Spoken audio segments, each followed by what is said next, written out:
Well, I think we'll get started now. I'm going to mute all participants except for Cheryl and myself so that we can be sure that everybody can hear Cheryl and there's no background noise that joins in. So Cheryl is been serving families and children and older adults in the Capital District for over 30 years with counseling and brain-based research information. Thank you so much today, Cheryl, for joining us. This is the first of 3 sessions called Brain Health Tuesdays. We're doing it at 10:30 a.m. Obviously today, November 3rd. Additional sessions happening on Tuesday, November 17th, and also on Tuesday, December 1st. So thank you so much, Cheryl, for joining us. Why don't you introduce yourself, tell people a little bit more about yourself, and then I'll get those slides going, okay? Okay, great. Thank you. Well, I am thrilled to be here, and I will confess to everyone, this is the first time that I am doing a Zoom presentation. So I have told my mother, I keep trying to convince her, oh, you should do Zoom, it's easy. So now is my chance. And as we talk about what are good things for your brain, one of the things they say is one of the best things is to actually try new things, do challenging things. So this is my start.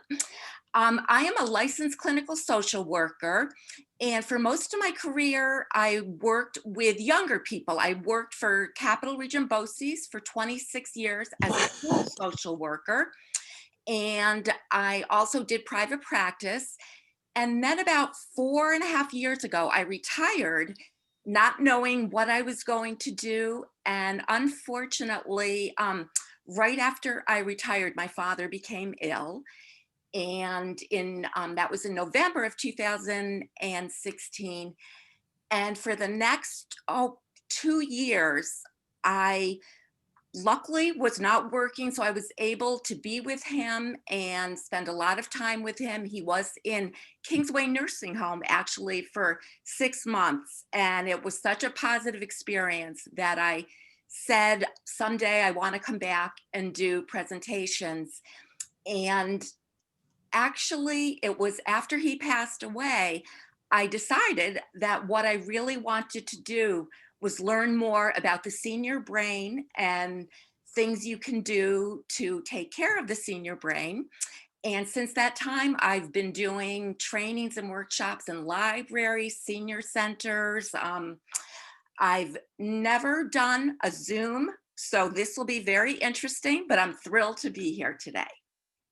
So hopefully you'll come away today being really surprised and interested in the things you're going to learn, because it's a really exciting. I think a lot of what we thought we knew about the brain is not true. And I have some very hopeful messages.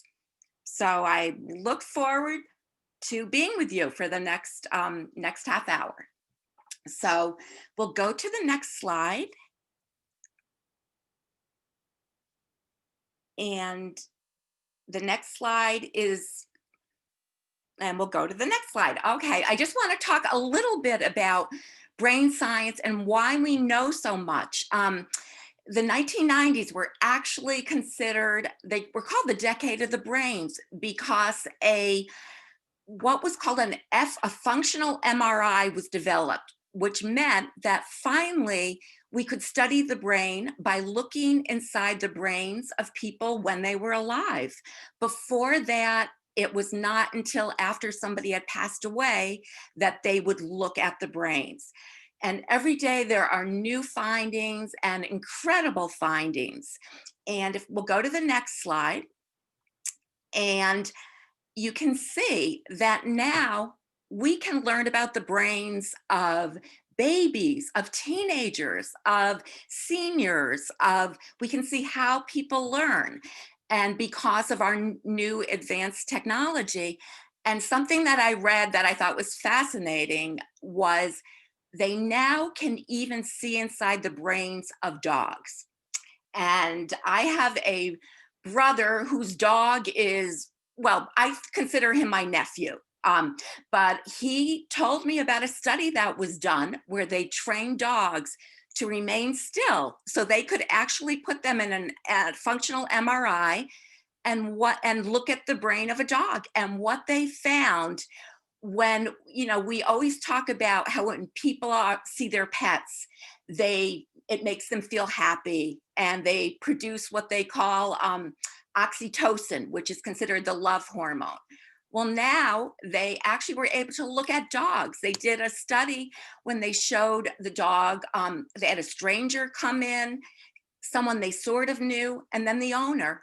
And the dog, the areas that lit up in the brain were the same that lit up in humans. So just to know, soon you may be able, and I don't mean to just say dogs. I have a feeling they're going to be doing this with cats, birds, whatever. But I think it just shows you what we are learning about the brain. So we'll go to the next slide. And I think what's so important to know is there are so many myths about the brain. And, one of the myths you used to hear, oh, you only use 10% of your brain. No, you are always using 100% of it, even though you may not be aware, because so much is happening that you're not conscious of. And this, I think, this next one, you can't change your brain. You can change your brain. And in fact, just sitting here and listening right now, you're changing your brain, because every time you learn something new, you are actually changing what's going on in your brain. So we're going to talk a little bit more about that, because it is really such a new way to look at things and realize it doesn't matter how old you are. We are changing our brains all the time. We lose thousands of neurons every day. That is not true. We're just going to go back one more slide, and we'll go through them. We'll go to the next one with the myths. And the one that I think is so important, the brain doesn't make new brain cells. We're going to talk about that. They now know up through your 90s, you can make new brain cells. And in fact, there's actually a term for it called neurogenesis that we're going to talk about. Some other myths are brain damage is not always permanent. They now know even after a stroke, there are all kinds of new interventions that can help the brain to regain skills, help the body to regain skills. Multitasking is an efficient way of using the brain. Unfortunately, that is not true. You may know people who say, oh no, I can do 3 things at one time. No, every time you're doing more than one thing, chances are you're not doing it as well as you could be. Memory decline is inevitable as we age. That is also not true. It may take us longer to remember things. And because we have so much information already in our brains, we may have to work a little harder, but it doesn't necessarily have to be that way. Brain size determines intelligence. I just add that in because I always tell a story about Albert Einstein and how his brain was actually considered a little bit smaller than most. But we'll go to the next slide, which is something called the negativity bias. And what they now know, and they talk about, they say the brain is like Velcro for negative experiences, but Teflon for positive ones. And I don't know if anyone, let's say you had a haircut and you go someplace and 9 people say to you, oh my God, your hair looks wonderful. And then one person looks at you and says, well, hair grows back.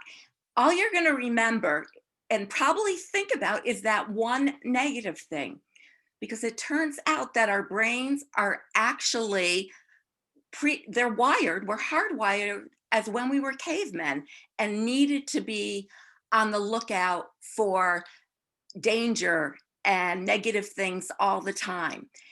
And unfortunately, especially in today's world, we are bombarded by so much negativity and danger and what's going on. And it can have real negative impact on our brains. And actually, I was looking at some articles that were talking about how watching the news all the time or reading the newspaper all the time, how that can be really bad for your mental health and your physical health. And they even said if you are anxious about something in your life, when you are constantly dwelling, watching the news, you're going to feel even more anxious.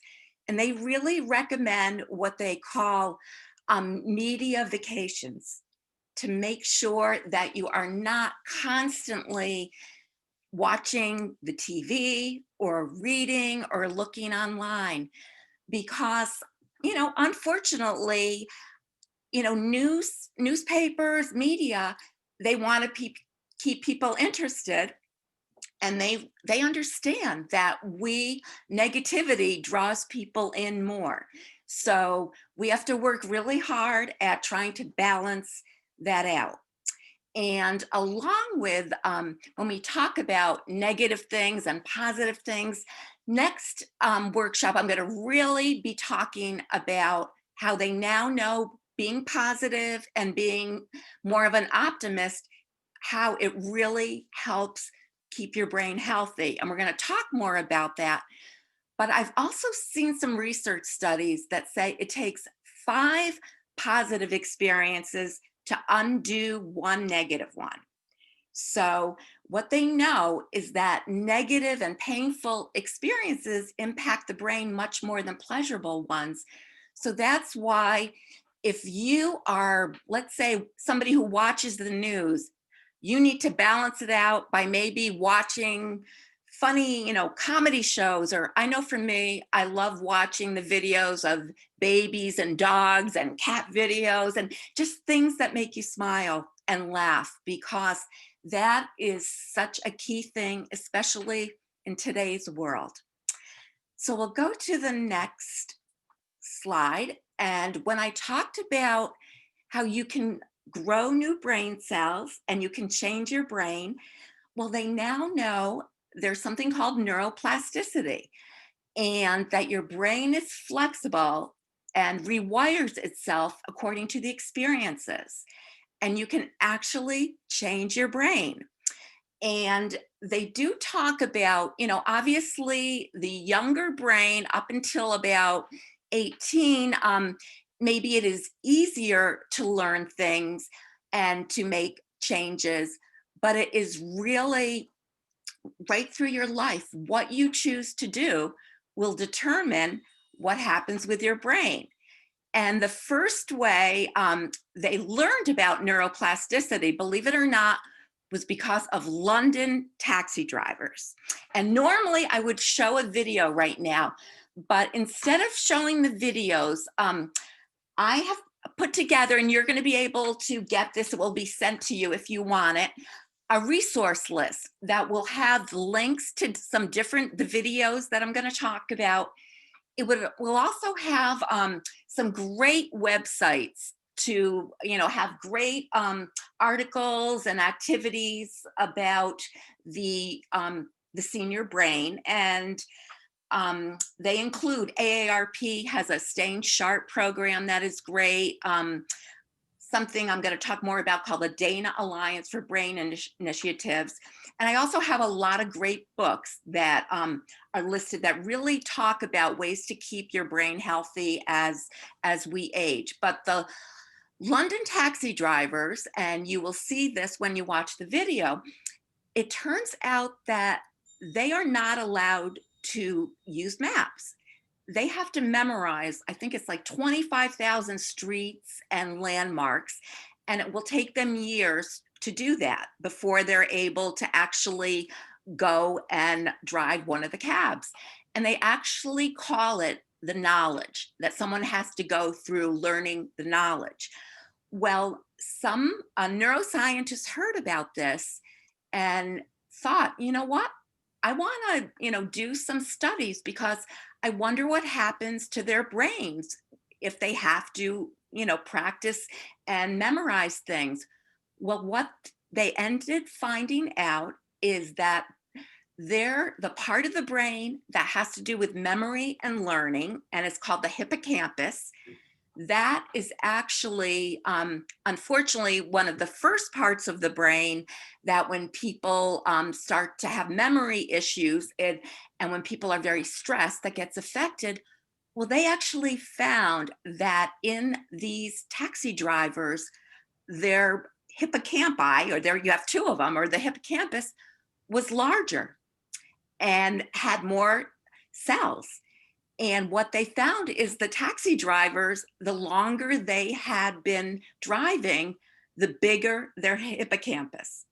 So they started, that's when I think they really began to realize, wow, we can really change our brains. And it doesn't matter what age, there are things that you can do. There was also an interesting story of it was actually a boarding school in Spain where teachers and people that worked with people who were blind, they had to go there for a week and be blindfolded so they would begin to learn what it was like to not be able to see.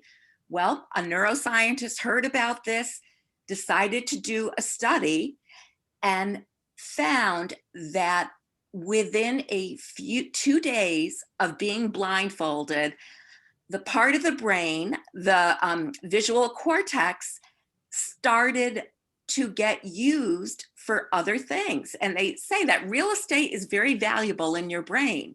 So if it is not being used for one thing, other senses will start to take over that area.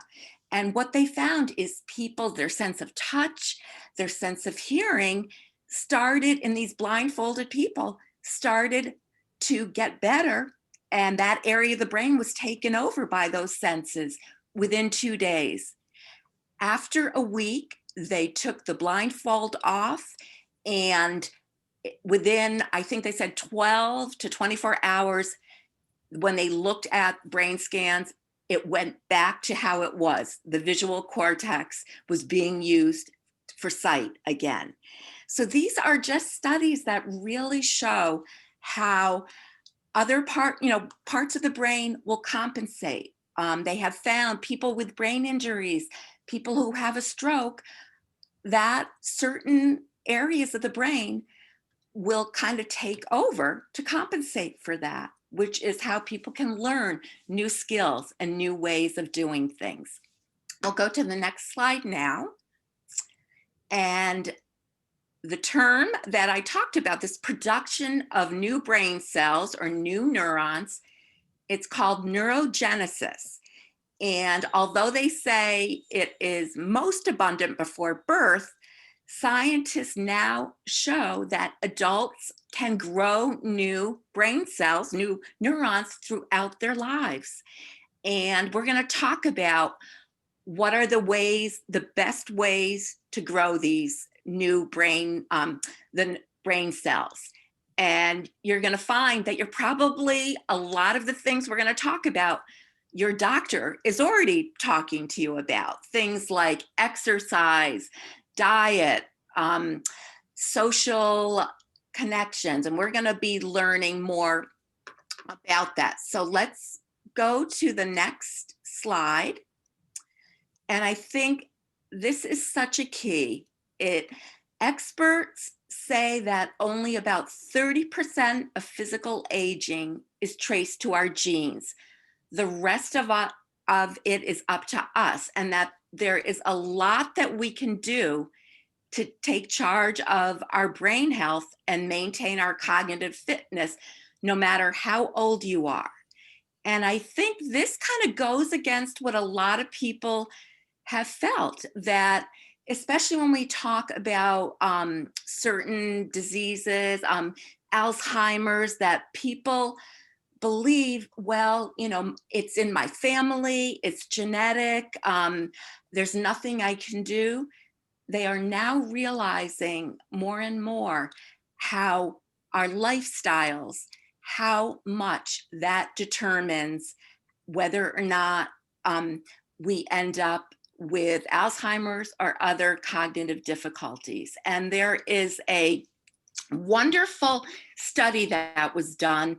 And we'll go to the next slide. I include, oh, well, first I want to mention again that, this neurogenesis that happens all throughout our life, that some of the key ways, and that's what we're really going to be focusing on, is how do we grow new brain cells? What can we do to improve our memory? But, some of the key things are learning new things. And so just being here, listening to, a talk, or learning a new language, or learning a new skill, that is key. But also being physically and mentally active. And we're going to go into more detail. But one of the reasons we know this has to do with, it was called the Nun study. And I don't know if people have heard about it. We'll go to the next slide. And I have the link for the video because I think it's fascinating to read about it and to watch it. And this is actually a book that the neuroscientist who started this study, and he started it in the mid-1980s. His name was David Snowden. And he ended up writing a book called Aging with Grace: What the Nun Study Teaches Us About Leading Longer, Healthier, and More Meaningful Lives. Well, what he was very interested, and he thought, working with nuns who all lived together in a convent, so they had very similar lifestyles, he wanted to do studies about what are different things you can do, because he had heard that in this convent, there were a great majority of the nuns who were in their 80s, in their 90s, even over 100, who were very active still. They were, physically active, mentally active. So he went and he was able to start to do some research with them. And then he actually was able to convince them to donate their brains to science. So after, and it's interesting because when you watch the video, they are actually interviewing these nuns. And one of them said, of course I'll, donate my brain to science. What do I need with it after I'm not here?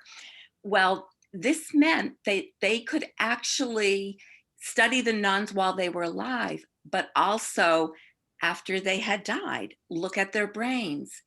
And what they found is there was a big proportion of nuns who, while they were living, were mentally, had no cognitive problems, were very active.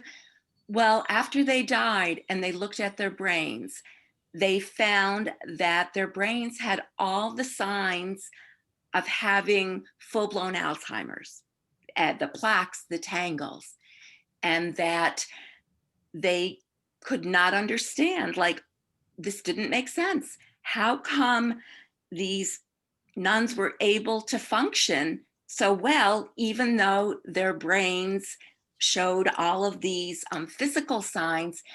And this led to more studies, and there are actually a lot more studies going on now. In fact, there was one, I wrote it down. I want to read more about it, but it was called let me just find it. They use religious orders a lot because they're able to really look at a lifestyle where people are living in the same places. But there's now, it's called the Religious Orders Study of Rush University, that started in the 1990s, and they're looking at over 40 different religious orders. But what they really have discovered is they do believe that a lot of these nuns had something they call cognitive reserve, meaning that certain lifestyle behaviors help you to have what they call cognitive reserve, meaning that if one part of the brain, let's say there's issues in one part, you have so many other resources, or a resilience almost. And when they looked at what some of those behaviors were, it's funny because I talk about this nun study when I do workshops a lot. And when I ask, what do you think it was or is about nuns? What was going on? And, a lot of it is what they said is they had a community that they lived with.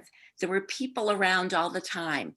And when I really talk about the strategies for keeping your brain young, they talk a lot about how having social interactions is so, so important. They talked about having a purpose, that a lot of them, it was interesting because in this particular group of nuns, a lot of them had been teachers, and they feel that having a lot of education previously, but also continuing to learn no matter how old you are, help them to have that cognitive reserve. They talked a lot about exercise and physical activity, and a lot of if you watch the video, they are working out with weights, they're walking. Even the nuns who are in wheelchairs are doing exercises. And there was one particular nun who was interviewed who was 102 years old, who was cognitively doing great, physically doing great. And when they asked what she was doing, it was walking. And they have found that just walking can be one of the most positive things you can do. And when they asked her when she started walking, and she said, when I was 70 years old. So it doesn't matter when you start. If you start these healthy habits, changes can happen right away. Another thing, they looked at the diet. They ate, we're going to talk more about that, but they ate a very healthy diet, lots of fruits, vegetables. Somebody in one of the workshops said they believe probably because none of them were married or had children. I don't think that they actually did research about that, but I think maybe there was a little less stress for them, but they also found that they had faith and prayer, and that played a big part also. So, it's a fascinating book, and they're very interesting videos to watch. But I think the most important thing is it's very hopeful because it shows you there really is so much more that we can do. We can't, when they talk about, well, what are the number one risk factors for, having cognitive problems, getting Alzheimer's, one of them is aging, which we can't help. Our genes, yes, we get certain genes, but it turns out that how we live and what we do as far as our behaviors can make all the difference in the world. And we're going to really focus on what are those strategies? What is it that we can do? So we'll go to the next slide.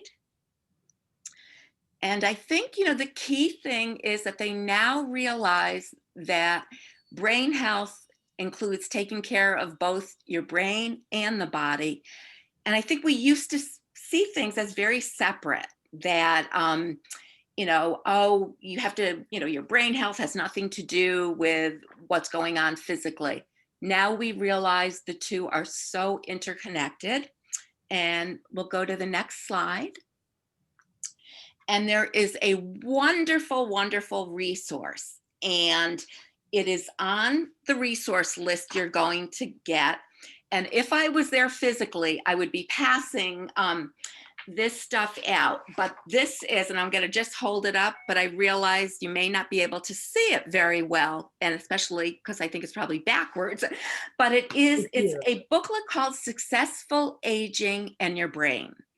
And you can download this if you go to this site, and I have it right up there, and you're going to have it. It's called the Dana Foundation, and it's www.dana.org. This is an organization that their purpose is to really teach about the brain and for people to really understand how the brain, so many brain disorders are, are things that people can be helped with, and all of the things that it's a great, great resource. And they have an entire section just about successful aging in the brain. And when you go to that section, you will see they also have lots and lots of puzzles. And they have a puzzle packet. It's all kinds of word searches, cryptograms, crossword puzzles, all kinds of different things that you can download. And they're ways to keep your mind active, because once again, one of the best things that you can do is keep learning, keep using your brain. And they also sponsor every third week in March, Brain Awareness Week, and where all over the world, places are doing different activities and things to help people become aware of how to have a better brain and how to take care of your brain. And when I worked in schools, I, usually would do Brain Awareness Week. And even with little kids in kindergarten, they loved learning about what they can do to take care of their brains, because it's something that is such a positive thing that we realize we actually can take charge of our brain health. We'll go to the next slide.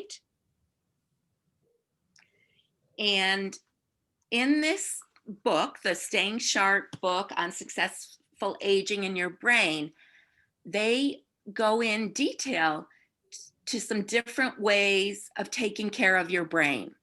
And we'll go into more depth, but I'm just gonna go through the list quickly. One of them is exercising your body regularly, whether that is aerobic exercise, whether it is using weights, whether it is walking, gardening, vacuuming. It doesn't mean running a marathon. Any movement, dancing, anything. Another way to take care of your brain, they say, keep your mind exercised. Exercise. Engage in active learning throughout life. Pursue new experiences, hobbies, and outside interests. Find what it is that you love to do, whether it be gardening, whether it be playing chess, or maybe doing woodwork or learning a new language.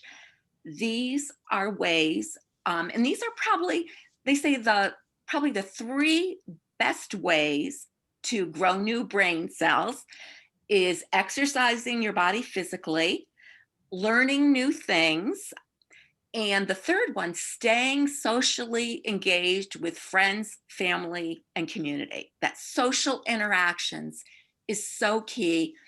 And unfortunately, in today's world, how we are needing to live right now, it's very challenging. How do we stay socially engaged? How do we, spend time with family?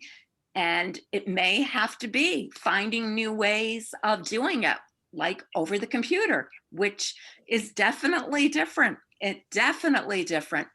But it is key that people have connections. That is one of the number one things to do for your physical and mental health. And then maintaining a positive attitude and a positive outlook.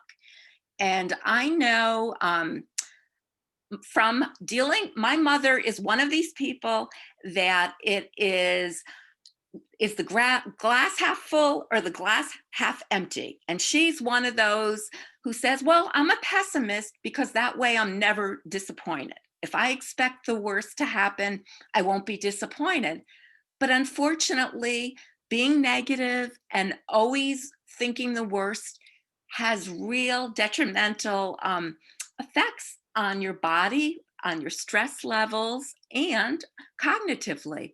So and people may say, you know what, I was born, I'm just a pessimist. Nope.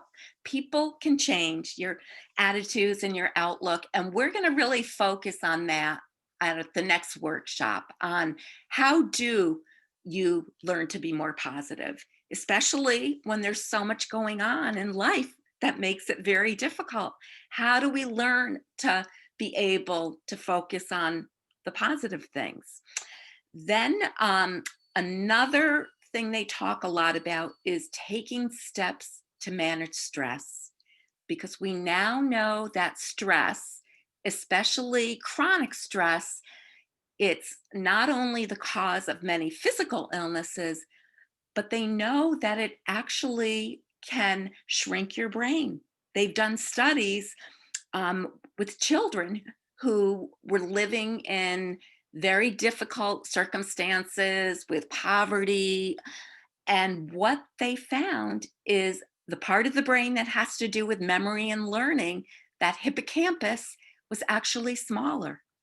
And because of the chronic stress in their life. And they now realize, not just for children, but also for adults, that chronic stress, because you produce what an overabundance of cortisol, a hormone, which they call the stress hormone, that can actually damage and kill brain cells. So we're going to talk about, especially when we talk about stress, so what are different ways to manage stress and to understand stress? Obviously, we can't get rid of it completely, and there is actually some positive stress too, but what are ways to try to, find ways to deal with stress? Then eating a brain healthy, balanced diet.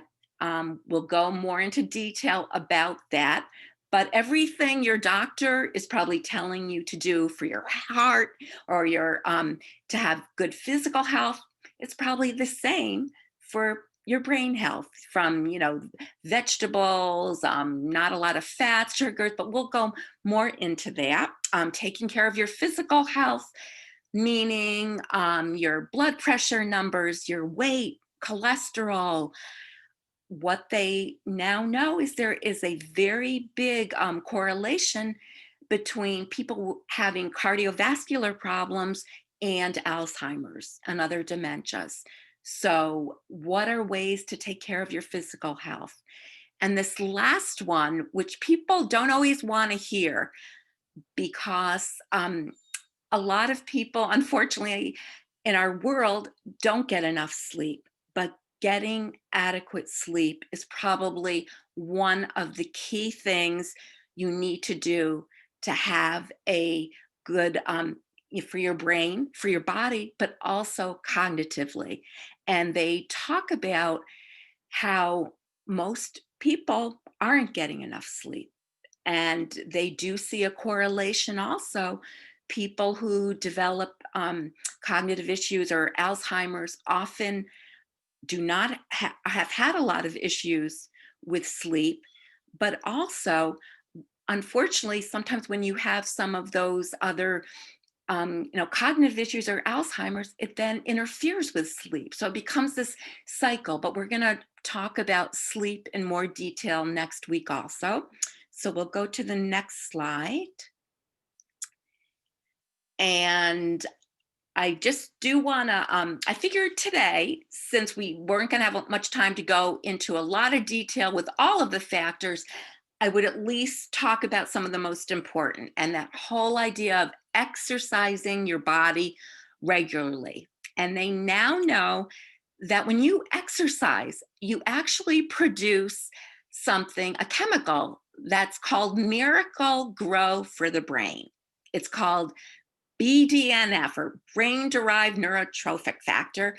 And when you exercise, your body is actually producing it, and that helps you to grow new brain cells. So exercise is key. Our brains were built for, moving. And unfortunately, in today's world, we don't move as much. There's been a lot of studies about it doesn't need to mean, you need to be running marathons or working out every day. They've done studies saying that exercising even twice a week can halve the risk for dementia and Alzheimer's. It makes such a key difference, and it helps to grow new brain cells. So we'll go to the next. So the recommended amounts of exercise, and they talk about per week, maybe doing 2.5 hours of moderate aerobic activity, just as walking maybe, or gardening or dancing. And then also, I think I can't see right now. Oh, let me look, because I see it's, I want to just tell you the right amount of the days for doing the more of the weight bearing kinds of exercise. Where is that? Yeah, with 2 or more days a week, just doing things that, using bands or using, lifting soup cans even. It doesn't mean you need to go to a gym and work out, but walking, as I mentioned, can be one of the best things that you can do. And we'll go to the next. And that keeping your mind exercise. So every time you're learning something new, you're growing new brain cells and neural connections. So just sitting here today, if you learned one thing, that's changing neural connections. And they also talk about how our brain craves novelty and challenge. Our brain loves doing new things. And it doesn't necessarily mean doing what these women are doing here, skydiving or whatever, but just maybe, doing something, a new experience that you wouldn't have done normally. And as they say, use it or lose it. That's the same with your body, that you need to physically use your body, but you also need to use your mind. And we'll go to the next slide. Because as they say, the more you use your brain, the more powerful it becomes. And they actually have watched and looked at the brains of people who are, musicians, who are actively engaged in learning new languages, and they find that they are growing new brain cells. Next. This, I love some of these pictures, and it says, learn new things, technology included.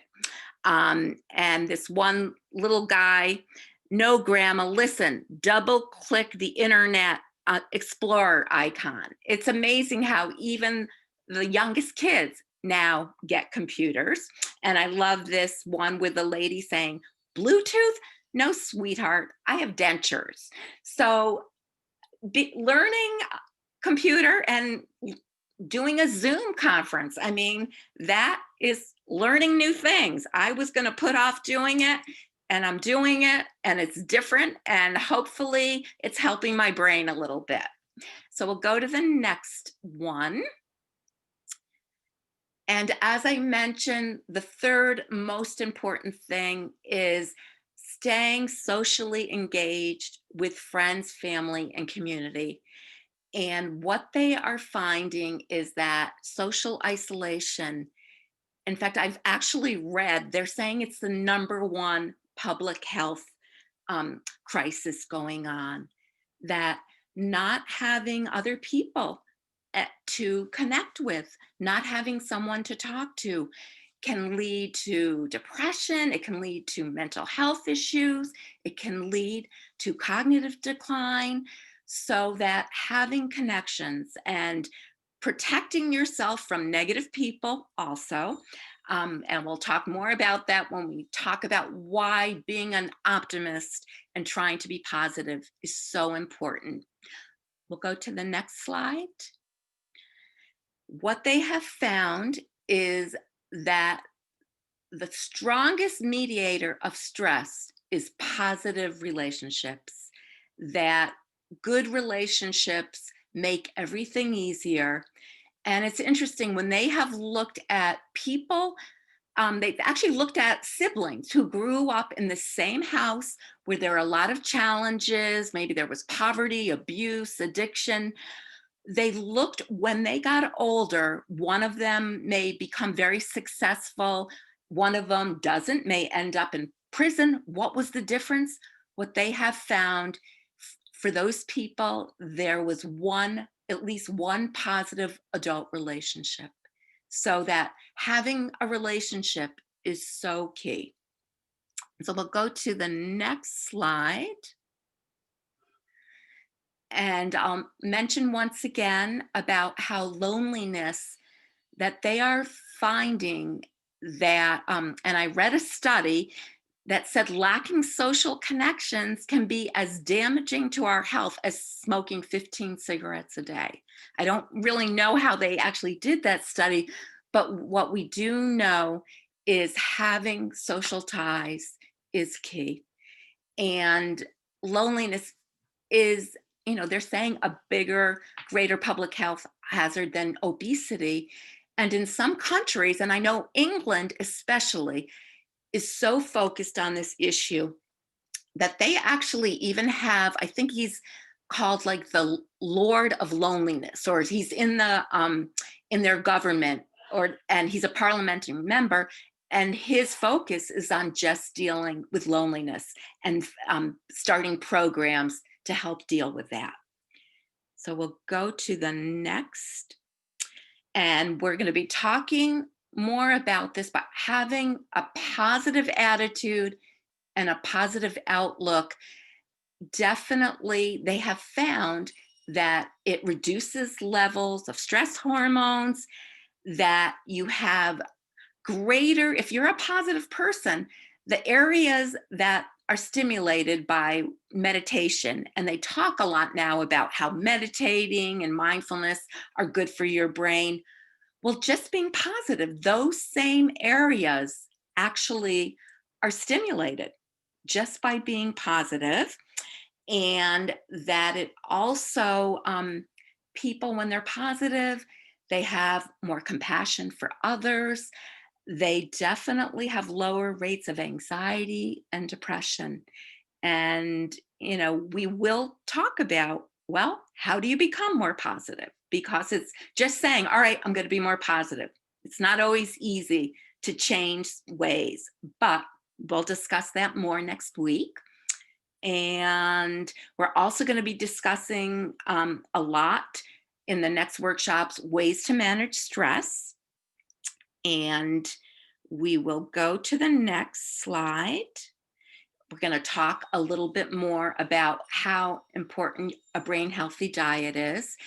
And any one of these topics, we could probably do a workshop on. So, there's a lot of information here, but the main point is to just, get the main general thing. And they talk about, the fruits and vegetables. We'll go more into that. Drinking water, how a lot of times people aren't drinking enough fluids and are dehydrated. And that can really affect memory, cognitive function even. And I always put in the bottom, coffee can help protect the brain, because I am a major coffee addict. But it can, obviously not 20 cups a day, but that can also help. So let's go to the next slide. And once again, that taking care of physical health and cholesterol, getting proper medical attention for underlying health problems, because I think it's key to know that a lot of physical health issues, sometimes the symptoms may be cognitive. And I know with my father, and this was quite a learning experience for me, when he first went into the hospital, and I was told that, they thought he had dementia. And it turned out he had a urinary tract infection. And I was not aware that, a lot of times physical issues, dehydration, an infection, whether it be pneumonia, some of the symptoms can look like cognitive issues when it may be a physical health issue. And we'll go to the next, getting enough sleep. We're going to talk about how important it is. And just an interesting fact, I just read an article that said if you live to age 90 years old, you will have slept 30, I think it was 32 years of your life. So, which I thought was just an interesting way to look at sleep. And let's go to the next slide. And in this book, they also go into detail on different ways to help your memory. And memory, it's like a muscle. It's one of these things. We can train it to do better. And just because we are getting older, like I said, it doesn't mean automatically people lose their memory or their memory deteriorates. It may mean you have to do a couple of tricks. And it goes into much more detail in this book, but things like repeating things, writing it down. It's interesting because they've done studies. People who, let's say, are writing something versus typing it into a computer, they have found you do better at remembering by actually writing. Because you're using a lot of different areas of the brain when you are maneuvering. You're using motor areas, visualizing, making associations, staying organized, that slowing down, paying attention to things. Because a lot of times when we think, oh no, I can't remember that name, oh no, what's happening to me? It's more that we probably weren't paying a lot of attention when the person was introducing themselves and relaxing. Because unfortunately, a lot of times if we don't remember something, we become stressed. We think, oh no, my mind is not working as well. And the more stressed you get, the harder it is to remember. So it kind of becomes a vicious circle. So we'll go to the next. Oh, okay. So I know this was a lot of information, but what I would really like for people to do, and you could do it now if you have questions, but I know I covered quite a few areas, and we're going to be talking next week in more detail about the actual strategy.